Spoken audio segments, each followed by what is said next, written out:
നമ്മുടെ Google meet നടത്തുമ്പോൾ അത് റെക്കോർഡ് ചെയ്യാനൊരു പ്രൊവിഷൻ ഗൂഗിൾ മീറ്റിലെ സാധാരണ വേർഷനിൽ ഇല്ല.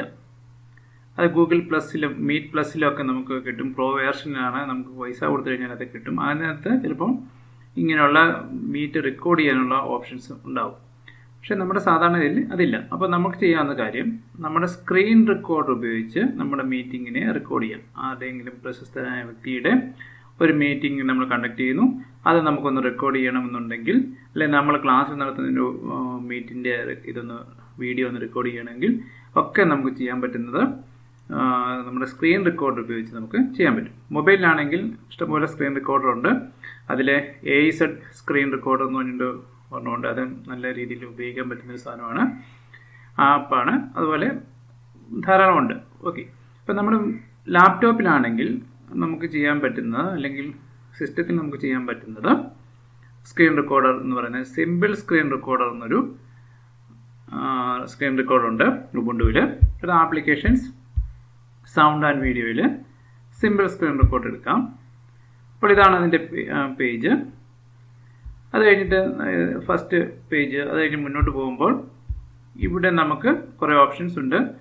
Record the entire screen, record fixed റെക്കോർഡെങ്കിൽ ഇപ്പം നമുക്ക് എൻ്റയർ സ്ക്രീൻ തന്നെ കൊടുക്കാം, എൻ്റയർ സ്ക്രീൻ കൊടുക്കാം. താഴേക്ക് വരുമ്പോൾ ഇവിടെ പൾസ് ഓഡിയോ ആയിരിക്കും കിടക്കുന്നത്, മാറ്റേണ്ട കാര്യമില്ല. പിന്നെ ഇവിടെ ഒരു കാര്യം ശ്രദ്ധിക്കണം, ഇവിടെ നമുക്ക് മാറ്റേണ്ടത് രണ്ട് കാര്യങ്ങളാണ്. സോഴ്സ്, അതായത് സൗണ്ടിൻ്റെ സോഴ്സാണ് അവർ ചോദിക്കുന്നത്, ഓഡിയോ ഇൻപുട്ടിൻ്റെ കാര്യമാണ് ചോദിക്കുന്നത്. അത് നമ്മുടെ റെക്കോർഡിംഗ് നമ്മൾ, അതായത് മീറ്റ് റെക്കോർഡ് ചെയ്യുമ്പോൾ അല്ലെങ്കിൽ മീറ്റിംഗ് റെക്കോർഡ് ചെയ്യുമ്പോൾ നമ്മുടെ സൗണ്ട് വരുന്ന, മറ്റുള്ളവർ സംസാരിക്കുന്ന സൗണ്ട് സിസ്റ്റത്തിനകത്താണ് ആ സൗണ്ട് കേൾക്കുന്നത്. ഓക്കെ, അപ്പോൾ അത് റെക്കോർഡ് ചെയ്യാനായിട്ട് നമ്മൾ കൊടുക്കേണ്ടത്, സെലക്ട് ചെയ്യേണ്ടത് monitor of built in audio analogue stereo എന്നുള്ളതാണ്. കാരണം അകത്തുള്ള ആ സൗണ്ടിനെ നമുക്ക് റെക്കോർഡ് ചെയ്യാൻ വേണ്ടി. അപ്പോൾ ഒരു പ്രശ്നം എന്ന് പറഞ്ഞാൽ, നമ്മൾ റെക്കോർഡ് ചെയ്യുന്ന ഞാനാണെങ്കിൽ ഞാൻ പറയുന്ന സൗണ്ട് ചിലപ്പോൾ അതിനകത്ത് റെക്കോർഡ് ആവില്ല. അങ്ങനൊരു ഡ്രോബാക്ക് അതുണ്ട്. പക്ഷേ മറ്റ് സൗണ്ട് നല്ല ക്ലിയർ ആയിട്ട് കേൾക്കാനായിട്ട് സാധിക്കും. പിന്നെ ഒരു കാര്യം ചെയ്യാൻ എന്നുള്ളത്, ബിൽറ്റിൻ ഓഡിയോ, രണ്ടാമത്തെ ഓപ്ഷനായി ബിൽറ്റിൻ ഓഡിയോ അനലോഗ് സ്റ്റീരിയോ എടുത്തു കഴിഞ്ഞാൽ നമ്മൾ എന്ത് ചെയ്യണം, അതിനകത്ത് ഈ ഹെഡ്ഫോൺ വെച്ച് വന്നാലും നമ്മൾ ചെയ്യാൻ പാടില്ല, റെക്കോർഡ് ചെയ്യാൻ പാടില്ല, അല്ലെങ്കിൽ സംസാരിക്കാൻ പാടില്ല, കേൾക്കാൻ പാടില്ല. ആ ഹെഡ്ഫോൺ ഊരുക, എന്ത് ചെയ്യാം, ഇതിൻ്റെ സ്പീക്കറിൽ നിന്ന് വരുന്ന, അല്ലെങ്കിൽ ലാപ്ടോപ്പിൻ്റെ സ്പീക്കറിൽ നിന്ന് വരുന്ന ഔട്ടിലോട്ട് വരുന്ന ഒച്ചത്തിലുള്ള ആ സൗണ്ട് റെക്കോർഡ് ചെയ്യണം. പക്ഷേ അത് അത്ര ക്ലാരിറ്റി ഉണ്ടാവാൻ ചാൻസ് ഇല്ല. അപ്പോൾ നമ്മൾ ചെയ്യാവുന്ന കാര്യം ഇവിടെ monitor of built in audio analogue stereo എന്നുള്ളത് എടുക്കുക. നമ്മൾ വീഡിയോ ട്യൂട്ടോറിയലോ അങ്ങനത്തെ കാര്യങ്ങളോ ഒക്കെ ചെയ്യുവാണെങ്കിൽ എന്ത് ചെയ്യാം, രണ്ടാമത്തെ built in audio analogue stereo എടുക്കുക. എന്ന് വെച്ചാൽ വെളിയിൽ നിന്നുള്ള സൗണ്ട് ആണ് അത് റെക്കോർഡ് ചെയ്യുന്നത്. ഓക്കെ, അപ്പോൾ അത് നമ്മൾ ശ്രദ്ധിക്കുക. ഇപ്പം ഞാൻ മീറ്റ് റെക്കോർഡ് ചെയ്യേണ്ടതുകൊണ്ട് തന്നെ ഞാൻ monitor of built in audio analogue stereo എടുക്കുന്നു. അതിനോടൊപ്പം തന്നെ നമ്മുടെ ഒരു കാര്യം കൂടെ ശ്രദ്ധിക്കുക, നമ്മുടെ ഇവിടെ ഈ ഐക്കണിൽ ക്ലിക്ക് ചെയ്തിട്ട് സൗണ്ട് സെറ്റിങ്സ് എടുത്തിട്ട് ഇൻപുട്ട് വോളിയം അത് ഡിറ്റക്റ്റ് ചെയ്യുന്നുണ്ടോ എന്നുള്ളത് കാര്യങ്ങൾ ശ്രദ്ധിക്കണം. അപ്പോൾ അത് നോക്കിയിട്ട്, അല്ലെങ്കിൽ ഇത് മ്യൂട്ടായി കിടന്നാൽ നമ്മൾ എത്ര പറഞ്ഞാലും അത് കേൾക്കില്ല, അല്ല അവിടെ നിന്ന് റെക്കോർഡ് ചെയ്യാമെന്ന് പറഞ്ഞാലും അത് കേൾക്കാനായിട്ട് സാധിക്കില്ല. ഓക്കെ, അപ്പോൾ അത് നമ്മൾ ശ്രദ്ധിക്കുക. അതിനുശേഷം നമ്മൾ മുന്നോട്ട് പോകുന്നു. അടുത്ത സ്ക്രീനിൽ വരുന്നത് ഇത് എവിടെ സേവ് ചെയ്യണമെന്നാണ് ചോദിക്കുന്നത്. ഇവിടെ സേവ് ചെയ്ത് ബ്രൗസ് ചെയ്ത് കഴിഞ്ഞാൽ നമുക്ക് ഏതെങ്കിലും ഒരു ഭാഗത്തെ ഡോക്യുമെൻറ്റ്സിൽ വേണം, ഡോക്യുമെൻറ്റ്സിൽ സെലക്ട് ചെയ്യാം. അവിടെ ഏതെങ്കിലും ഒരു ഫോൾഡർ സെലക്ട് ചെയ്യാം. ആ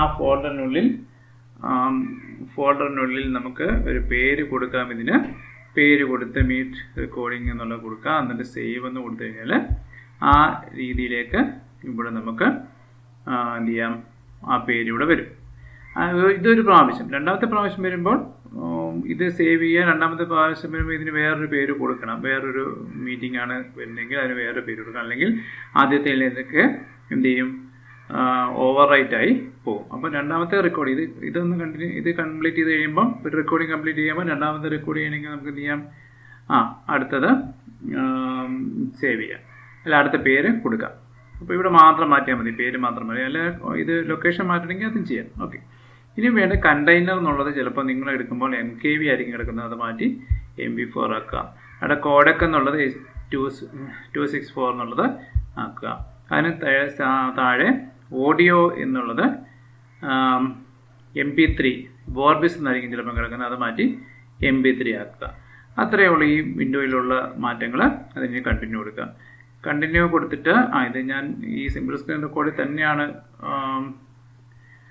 വർക്ക് ചെയ്യുന്നതുകൊണ്ട് തന്നെയാണ് ഇത് വരുന്നത്, വേറൊരു സ്ക്രീൻ റെക്കോർഡ് ഉപയോഗിച്ചില്ല. അപ്പോൾ അത് കഴിഞ്ഞ് കണ്ടിന്യൂ കൊടുക്കുക. അടുത്ത സ്ക്രീനിൽ വരുമ്പോൾ കണ്ടിന്യൂ കൊടുക്കുക. ഇതിൽ കണ്ടിന്യൂ ചെയ്ത് അടുത്ത സ്ക്രീൻ വരും. അതിനെ അങ്ങ് മിനിമൈസ് ചെയ്ത് കഴിഞ്ഞാൽ പിന്നെ നമുക്ക് റെക്കോർഡിംഗ് സ്റ്റാർട്ട് ചെയ്യാൻ വേണ്ടി കൺട്രോളും ആറും കൂടെ പ്രസ് ചെയ്യുക. കൺട്രോൾ കീയും ആറും കൂടെ ഇത് മിനിമൈസ് ചെയ്തിട്ടാൽ മതി. അന്നേരം പിന്നെ ഈ ഒരു സ്ക്രീൻ നമുക്ക് കാണത്തില്ല. അതുകൊണ്ട് തന്നെ ഇത് മിനിമൈസ് ചെയ്തതിന് ശേഷം കൺട്രോൾ കീയും ആറും കൂടെ പ്രസ് ചെയ്യുക സ്റ്റാർട്ട് ചെയ്യാൻ വേണ്ടി. അത് കഴിഞ്ഞ് ആ റെക്കോർഡിംഗ് ഒന്ന് പോസ് ചെയ്യാൻ വേണ്ടി പിന്നെയും കൺട്രോളും ആറും കൂടെ പ്രസ് ചെയ്യുക. പിന്നെയും റെക്കോർഡിംഗ് തുടരണമെങ്കിൽ പിന്നെയും കൺട്രോളും ആറും കൂടെ പ്രസ് ചെയ്യുക.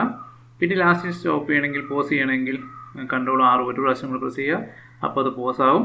ലാസ്റ്റിൽ റെക്കോർഡിംഗ് എല്ലാം കഴിഞ്ഞതിന് ശേഷം ഇവിടെ ഒന്ന് ക്ലിക്ക് ചെയ്തതിന് ശേഷം സേവ് റെക്കോർഡിംഗ് എന്നുള്ളത് കൂടെ കൊടുക്കണം. അപ്പോൾ അത്രയും ചെയ്ത് കഴിയുമ്പോൾ നമ്മൾ റെക്കോർഡ് ചെയ്ത വീഡിയോ നമ്മൾ പറഞ്ഞ ലൊക്കേഷനിൽ സേവ് ചെയ്ത് ലഭിക്കും.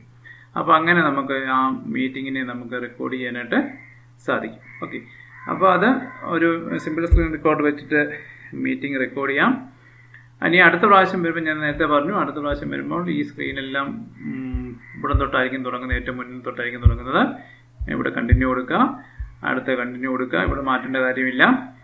ഇവിടെ കണ്ടിന്യൂ കൊടുത്തിട്ട് ഇവിടെ നമ്മൾ ഫയലിൻ്റെ നെയിം മാറ്റി കൊടുക്കണം, അല്ലെങ്കിൽ അത് മുന്നേരത്തെ ആ വീഡിയോയിൽ ഓവറായിട്ട് ചെയ്തു പോകും. പിന്നെ ശ്രദ്ധിക്കേണ്ട കാര്യം, ഒരു 2 മണിക്കൂർ റെക്കോർഡിംഗ് ആണെങ്കിൽ നമ്മൾ ഇടയ്ക്കിടയ്ക്ക് ഒന്ന് ബ്രേക്ക് ചെയ്തിട്ട് അടുത്ത സെഷൻ തുടങ്ങുന്നത് നല്ലതായിരിക്കും. അല്ലെങ്കിൽ വലിയൊരു വീഡിയോ ആയിരിക്കും, പിന്നെ നമുക്കൊന്ന് എഡിറ്റ് ചെയ്യണമെങ്കിലൊക്കെ വളരെ ബുദ്ധിമുട്ടായി തീരും. അതുകൊണ്ട് തന്നെ ഇടയ്ക്കൊന്ന് ബ്രേക്ക് ചെയ്തിട്ട് അടുത്ത റെക്കോർഡിംഗ് ആരംഭിക്കാം. അപ്പം അങ്ങനെയുള്ള കാര്യങ്ങൾ ശ്രദ്ധിച്ച് ചെയ്യാവുന്നതാണ്. ഓക്കെ.